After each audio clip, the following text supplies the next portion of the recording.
السلام علیکم، آپ دیکھ رہے ہیں یوسف پوائنٹ، میں ہوں محمد یوسف۔ ہمارا جو ٹاپک ہے وہ واقعہ ہے کربلا۔ یہ ہمارا دوسرا پارٹ ہے، اس کا ہم نے پہلا پارٹ پہلے سے اپلوڈ کر لیا ہے۔ اگر آپ نے ابھی تک وہ نہیں دیکھا تو جا کے پہلے وہ دیکھ لیں۔ ویڈیو کا باقاعدہ آغاز کرنے سے پہلے اگر آپ نے ابھی تک ہمارے چینل کو لائک، کمنٹ، سبسکرائب نہیں کیا تو سبسکرائب کر لیں اور دوستوں کے ساتھ شیئر بھی ضرور کریں۔ حسین کی بہن جناب زینب نے تڑپ کر ایک جملہ کہا۔ امام حسین سے کیا کہا؟ بھائی آپ جتنی جلدی ہو سکے بھیا اس جگہ سے آگے نکلو، یہاں سے چلیے بھیا۔ امام حسین نے کہا بہن سے کیا معاملہ ہوا؟ کہا بھیا اس جگہ کی مٹی سے مجھے آپ کے خون کی خوشبو آ رہی ہے بھیا، میرا دل بہت بے چین ہو رہا ہے، اس کی خاک اڑ کر میرے بالوں میں آ رہی ہے، یہاں سے آگے چلیے۔ لیکن امام حسین نے حضرت عباس سے کہا عباس ایک کام کرو، ذرا یہاں کے کچھ رہنے والے لوگوں کو بلاؤ، کچھ مقامی لوگوں کو بلاؤ۔ بلا لیا گیا۔ امام نے ان سے مخاطب ہوئے، کہا اس جگہ کا کیا نام ہے؟ کسی نے کہا نینوا کہتے ہیں۔ اچھا، کسی اور سے پوچھا اس جگہ کا کیا نام ہے؟ کسی نے کہا اسے گازریہ کہتے ہیں۔ کچھ اور لوگوں سے پوچھا کہ اس جگہ کا کیا نام ہے؟ کسی نے کہا اسے شد الفرات کہتے ہیں۔ اچھا، ایک بزرگ تھا، اس سے پوچھا اس جگہ کا کیا نام ہے؟ اس نے کہا کربلا بھی کہتے ہیں۔ کربلا کا سننا تھا کہ امام حسین نے کہا بس یہیں پہ خیمے لگا دیں۔ خیمے لگا دیے گئے۔ حسین کربلا پہنچ گئے۔ 2 محرم 61 ہجری، 28 رجب مدینہ سے نکلے، 3 شعبان مکہ پہنچے۔ حج کے دنوں میں مکہ سے نکلے، 2 محرم کربلا آباد ہو گئے۔ کربلا آباد ہو گیا اور مدینہ ویران۔ کربلا پہنچ کر پہلا کام کیا کیا؟ قبیلہ ہے وہاں کا قبیلہ تھا، قبیلہ ہے بنی اسد۔ امام حسین نے قبیلہ بنی اسد سے اس زمین کو خریدا، باقاعدہ سودا طے پایا، معاملہ طے پایا اور امام نے زمین کو خریدا۔ اور امام نے ایک عجیب کام کیا، خریدنے کے بعد اس زمین کو بنی اسد کے ہی لوگوں کو ہدیہ کر دیا، یعنی کہ تحفہ کر دیا، اور زمین بس ایک مکالمہ کیا۔ امام حسین نے بنی اسد کے لوگوں سے بڑا عجیب مکالمہ کیا۔ امام حسین نے بنی اسد کے لوگوں سے کہا دیکھو بنی اسد والوں، اس زمین پر ہماری قبریں بنیں گی، تو بنی اسد والوں جب کوئی ہماری قبروں کا پتہ پوچھتے ہوئے آئے نا تو انہیں پتہ بتا دینا ہماری قبروں کا۔ جو یہاں پر ہماری قبر کی زیارت کی غرض سے آئے نا اسے اپنا مہمان بنا لینا، اسے پانی پلانا۔ کربلا پہنچے اور یہ مکالمہ ہو رہا ہے۔ پھر امام حسین نے 3 فرقے مختلف طبقات سے کیے۔ کیا مطلب؟ بنی اسد کے مردوں سے امام حسین نے ایک بات کہی، پھر بنی اسد کی عورتوں سے امام حسین نے ایک بات کی، اور بنی اسد کے بچوں سے امام حسین نے ایک بات کی۔ کیا؟ پہلے مردوں سے کہا اے بندگان مردان بنی اسد، جب یہ فوج ہمیں مار کر چلی جائے نا اور ہماری لاشیں دفنائے نہ جائیں، ہماری لاشیں یوں ہی پڑی ہوں تو دیکھو تم کھیتی باڑی کے بہانے آنا اور ہماری قبریں کھود کر ہماری لاشوں کو دفنا دینا۔ بنی اسد کے لوگ حیران، کیا کہہ رہے ہیں؟ سنا، حیران ہوئے۔ بہرحال مکالمے کے بعد جب جانے لگے تو امام نے کہا بنی اسد کے لوگوں اپنی خواتین کو بھیجنا، میں ان سے بھی مخاطب ہوں، ان سے کہنا کہ تمہارا مولا تمہیں بلا رہا ہے۔ بنی اسد کے خواتین آئی۔ جب مولا کیا ماجرا ہوا؟ کہا دیکھو میں فاطمہ کا بیٹا ہوں، دیکھو میں زینب کا بھائی ہوں، دیکھو میں نے تمہارے مردوں سے ایک بات کہی ہے، لیکن دیکھو اگر تمہارے مرد نہ آئیں نا، ہمیں دفنانے نہ آئیں تو دیکھو تم پانی بھرنے کے بہانے آنا، بس کسی انداز سے، بے شک کڑے کھود کر لیکن کسی انداز سے ہمیں دفنا دینا۔ بس عورتیں حیران۔ بہرحال اس مکالمے کے بعد بنی اسد کی عورتیں جب جانے لگیں، کہا اے بنی اسد کے عورتوں اپنے بچوں کو یہاں بھیجنا۔ بچے آئے۔ کہا مولا کیا ماجرا ہے؟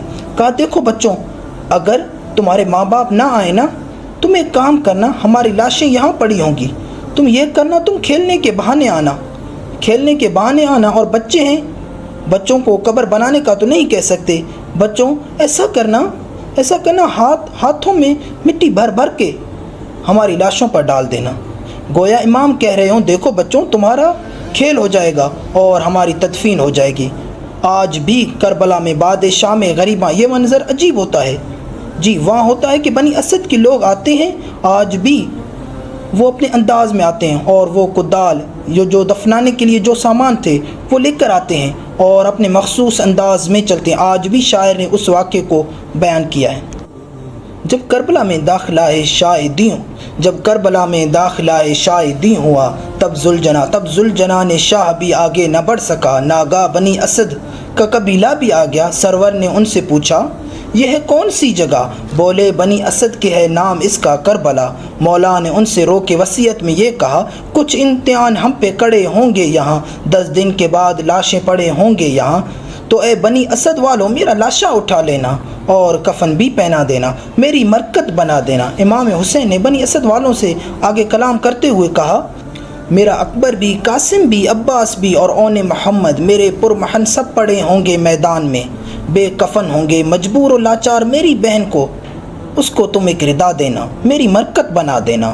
اور کہا، میں نبی کا نواسا ہوں اے دوستوں، فاطمہ کا دلارا ہوں اے دوستوں، تم سے شبیر کچھ بھی نہیں مانگتا، صرف ایک بات کہتا ہوں اے دوستوں، کربلا کو سجا دینا، میری مرکت بنا دینا۔ جب بھی ظاہر زیارت کو آئیں میری، اس کو مہمان رکھنا یہاں 3 دن، ان کو پانی پلانا میری سمت سے، ان کو کھانا کھلانا یہاں 3 دن، ان کو میری دعا دینا، میری مرکت بنا دینا۔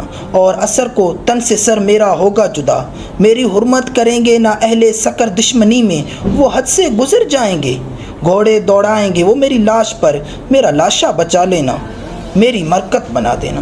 پھر اسد کی قبیلوں کے بچوں سے بھی اس طرح میرا مولا مخاطب ہوا، اپنی مٹھی میں مٹی اٹھا کر تم ہی ہو سکے تو میری لاش پر ڈالنا، میری ماں سے دعا لینا، میری مرکت بنا دینا۔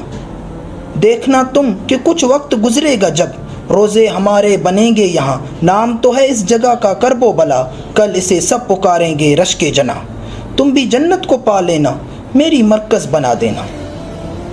ارے میں کہاں جاؤں گا بے کس و بے وطن، سب کہیں گے مجھے شاہ تشنہ دہن، رن میں تیروں کا ہوگا میرا پیرہن، خاک و کرب و بلا ہوگی میری کفن، سب کو خاک شفا دیں۔ اب بھی اشعور کا روزہ شاہ پر آتے ہیں سب قبیلہ بنی اسد کا، نظر شاہدی کی وصیت انہیں یاد ہے، اب بھی ماجد یہ کہتے ہیں وہ نوگر، شاہ کا لاشا اٹھا لینا، میری مرکت بنا لینا۔ تو دوستوں، امام حسین 28 رجب کو چلے ہیں، مدینہ سے چلے ہیں، مکہ پہنچے ہیں، حج کے ایام میں مکہ سے چلے ہیں، کوفہ جانا ہے، راستے میں ہر آ گیا، راستہ روکا ہے اور ہر امام کو لے کر کربلا آ گیا۔ بنی اسد کے قافلے سے مکالمہ، بنی اسد والوں سے قبیلے سے مکالمہ ہو گیا، امام نے بنی اسد کی زمین خرید لی، پھر ان کو واپس تحفے میں دے دی، اور اب امام حسین خیمے لگائے گئے، 2 محرم آ گئی، کربلا کا میدان آباد ہو گیا۔ حسین کربلا پہنچ گئے ہیں اور یزیدی فوجوں کا کربلا آمد جاری ہے۔ اچھا، اب آپ نے کل حضرت ہر کا واقعہ سنا تھا، اور اگر آپ نے کل کی ویڈیو کسی وجہ سے نہیں دیکھی ہے تو پہلا پارٹ دیکھ لیں۔ حضرت ہر کا واقعہ آپ نے کل سنا کہ انہوں نے امام حسین کا راستہ روکا تھا اور امام حسین کو گھیر کر لایا، یزید کی فوج کے 2nd یا 3rd کمانڈر تھے۔ ٹھیک، یہ میں نے کیوں یہ بات دہرائی، اس لیے کہ اب 2 محرم کو پہنچے ہیں، دن گزر رہے ہیں، 3 محرم، 4، 5، 6، 7 محرم، کیا ہوا؟ پانی بند ہو گیا۔ 7 محرم کو پانی ختم ہو گیا، اب پانی نہیں ہے، یعنی ایک اور ظلم میں اضافہ ہو گیا ہے، پانی نہیں ہے، اور ساتھ بہت سارے واقعات۔ ظاہر ہے دامن وقت میں اتنی گنجائش نہیں ہے، اس لیے تیزی سے آگے بڑھتے ہیں۔ 8 محرم، 9 محرم، آج کا دن 9 محرم کی تاریخ آ گئی، آج شب عاشور ہے، کل تیاریاں جنگ کی شروع ہو گئی ہیں، زوروں شوروں سے تیاریاں جاری ہیں۔ ہر یزید کی فوج کا ایک کمانڈر ہے، اپنے کیمپ میں، اگر میں آج کل کے الفاظ میں کہوں تو پریشان ہے، یہاں سے وہاں ٹہل رہا ہے، ان کا بیٹا بھی اس کے ساتھ ہے، جو جوان بیٹا ہے۔ کچھ روایت یہ کہتی ہیں کہ پوچھتا ہے، بابا پریشان کیوں، کیا مسئلہ ہے؟ ہر کے الفاظ میرے مفہوم، وہ تو 72 ہیں، اسلحہ بھی نہیں ہے، ویسی تعداد بھی نہیں ہے، پانی بھی نہیں ہے، پیاسے ہیں، یہاں لشکر ہزاروں کا ہے، اسلحہ ہے، پانی ہے، ڈر کس بات کا ہے؟ میں نے ایک علماء سے یہ بھی سنا ہے کہ جب اس نے کہا نا کہ بابا ڈر کس بات سے لگتا ہے، تو کچھ علماء فرماتے ہیں اس نے کہا کہ مجھے جناب زہرا سے بہت ڈر لگتا ہے، مجھے ان کا سامنا کیسے کروں گا؟ آپ کو دیکھیں، یہ بات تو یاد ہے نا، روایت میں لکھا ہے کہ جب امام حسین نے ایک جملہ کہا تھا ہر سے، تو اس نے کہا تھا کہ اگر آپ کے علاوہ کوئی مجھے جملہ یہ کہتا نا تو میں جملہ اسی وقت پلٹاتا، میں نہیں پلٹا سکتا کیونکہ آپ کی ماں فاطمہ الزہرا ہے۔ بہرحال جب کہا ان کے بیٹے نے، بابا ڈر کیا ہے، سامنے تو پیاسے ہیں، 72 ہیں، ہر نے عجیب جملہ کہا، بیٹا تیرے کانوں میں بچوں کی رونے کی آوازیں نہیں آ رہی؟ اب اولاد والے زیادہ سمجھ سکیں گے۔ اللہ تعالیٰ سب کو اولاد کے غم سے محفوظ رکھے، آمین۔ یہ حسین کی اولاد رسول اللہ صلی اللہ علیہ وسلم کی نواسیاں ہیں۔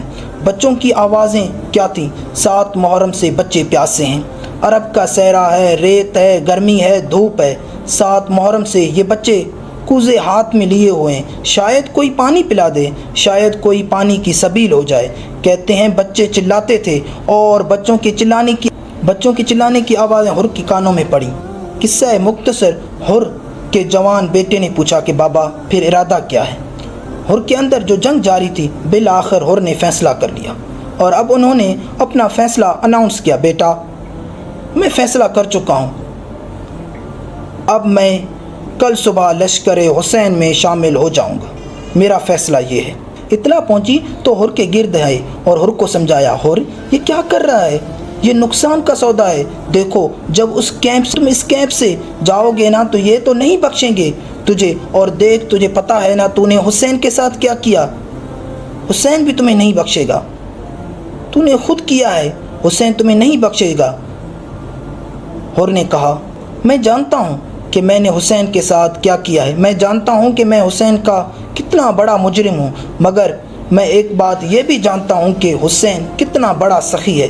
پھر وہ بات یاد کیجئے کہ جب امام حسین نے ان سے ایک بات کی اور جواب میں حر نے کہا تھا کہ حسین میں آپ کو جملہ پلٹا نہیں سکتا، یہ آپ کی ماں فاطمہ الزہرا ہے۔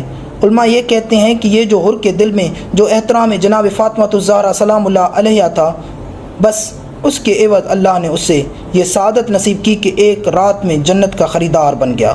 ایک رات، بہرحال صبح اشعور آ گئی، 10 محرم کا دن آ گیا۔ حر کو اب اس کیمپ سے نکل کے اس کیمپ میں جانا ہے۔ اب حر کو قیام حسینی جانا ہے۔ کیا انہوں نے عجیب، حر نے اپنے ہاتھوں کو رومال سے باندھ دیا، اتنا شرمندہ تھا کہ امام کا سامنا نہیں کر سکتا تھا، تو کیا کیا، چہرے پر عبا کا دامن ڈال دیا۔ اب ان کو دکھائی نہیں دے رہا چونکہ چہرے پر عبا کا دامن ڈال دیا۔ اس عالم میں چلے ہیں کہ اب لشکر حسین کی جانب بیٹے نے ہاتھ تھاما ہوا ہے، اور وہاں کیا ہو رہا ہے؟ اب یہ مومنٹ ہو رہی ہے، نہ مخالف کیمپ سے مومنٹ ہو رہی ہے، اور دن بھی اشعورے کا ہے۔ اب بات تو جنگ کی ہونی تھی، بات ہو چکی ہے کہ اب آج جنگ ہوگی، تو اب یہاں سے جب مومنٹ ہو رہی ہے تو وہاں قیام حسینی میں حضرت عباس امام حسین کے پاس جاتے ہیں۔ کہا، مولا، لشکر مخالف سے کوئی دھواں سا اٹھ رہا ہے، ایسا لگ رہا ہے کہ کوئی نکل کر ہماری طرف آ رہا ہے۔ ایک مرتبہ حسین کی فوج کے لوگ تیار ہو گئے کہ غالباً حملہ تو نہیں ہونا، اور پھر سب نے دیکھا ہو رہا ہے، لوگ تیار ہیں، لیکن جب کچھ قریب آئے تو لوگوں نے عجیب منظر دیکھا۔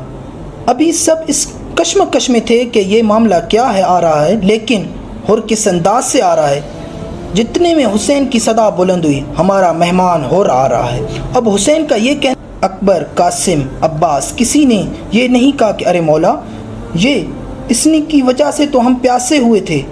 نہیں، امام حسین نے کہہ دیا، یہ کہنا تھا کہ یہاں سے اکبر چلے، وہاں سے قاسم چلے، یہاں سے عباس چلے، سب چل پڑے حر کی جانب۔ اب حر نہیں دیکھ رہے یہ سب کچھ، کیونکہ ابا کا دامن ڈالا ہوا ہے۔ ان کا جوان بیٹا جس نے حر کے ہاتھ تھاما ہوا ہے، وہ یہ سب کچھ دیکھ رہا ہے۔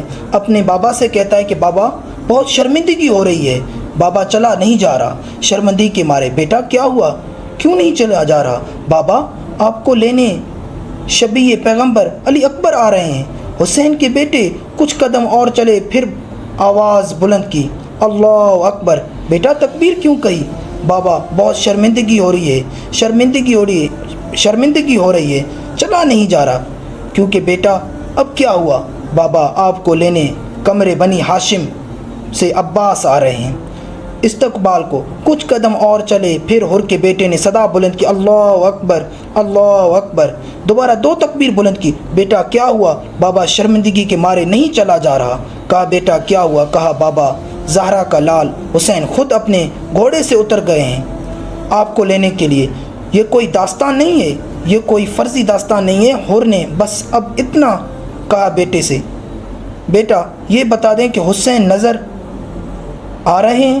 کہا، بیٹا یہ بتا دینا کہ حسین کس طرف ہیں، بس یہ بتا دینا حسین کے قدم کس طرف ہیں، میں اپنے آپ کو وہیں پر گھوڑے سے گراؤں۔ بیٹے نے سمت بتائی اور یہ کہتے ہوئے حسین کے قدموں میں گر گیا۔ کیا کہتے ہوئے؟ بس ایک جملہ کہا، میری خطا معاف ہو سکتی ہے۔ اب دیکھیں، اگر کوئی معاف بھی کر دینا تو کچھ تو انسان تجھے کچھ تو کہے گا، تو نے یہ کیوں کیا؟ پر حسین نے جواباً کیا کہا؟ کوئی شکوہ، کوئی کچھ بھی نہیں کہا۔ جواب دی حسین نے یہ کہا کہ تجھے معاف کیا اے میرے بھائی، اور ہم نے تجھے معاف کیا۔ اگلی ویڈیوز دیکھنے کے لیے ہمارے چینل کو لائک، کمنٹ اور سبسکرائب ضرور کر دیجیے، اس سے ہماری حوصلہ افزائی ہوگی۔ کمنٹس میں اپنی رائے ضرور دیں۔ والسلام، ہمیں اپنی دعاؤں میں یاد رکھیے گا۔ ایک نئی ویڈیو میں پھر ملاقات ہوگی۔